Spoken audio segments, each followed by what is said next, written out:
Imagine two sets of narrations for the same documentary. First one.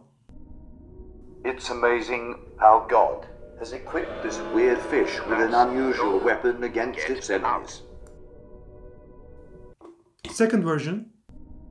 It's amazing how nature has equipped this weird fish with an unusual weapon against its enemies. That's brilliant. And here is why. A white savage entered a palace which had been built in an empty desert and completed and adorned with all the fruits of civilization. He cast an eye over its interior and saw thousands of well-proportioned and artistically fashioned objects. Out of his lack of intelligence, he said, no one from outside has a hand in this. One of the objects from inside must have made this palace together with all its contents. And he started to investigate, but it didn't appear possible even to his untaught intelligence that anything he had looked could have made those things. Later he saw a notebook in which had been written the plan and program of the palace's construction, an index of its contents, and the rules of its administration.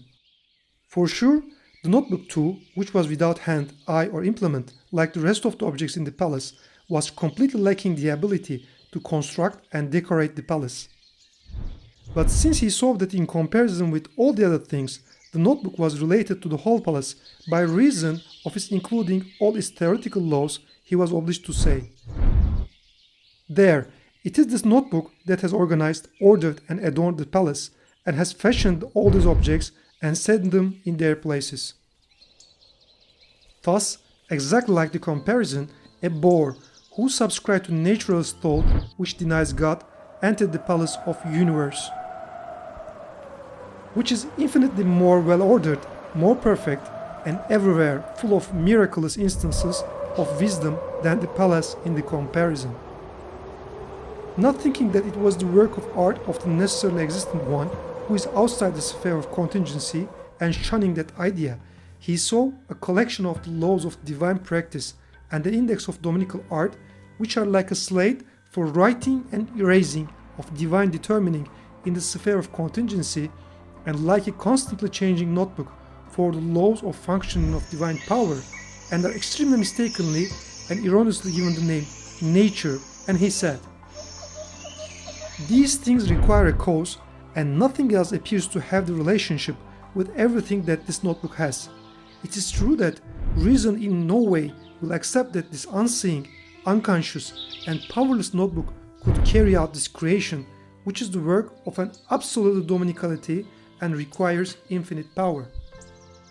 But since I do not recognize the eternal maker, the most plausible explanation is to say the notebook made it and makes it, so I shall say that. To which we reply, you mistaken unfortunate, your foolishness exceeds anything imaginable. Lift your head out of the swamp of nature and look beyond yourself.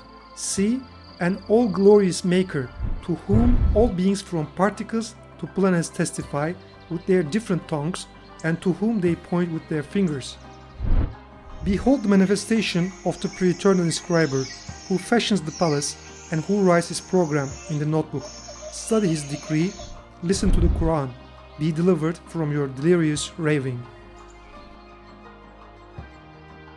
Thank you for watching, and please remember to leave a comment if you have any ideas to share.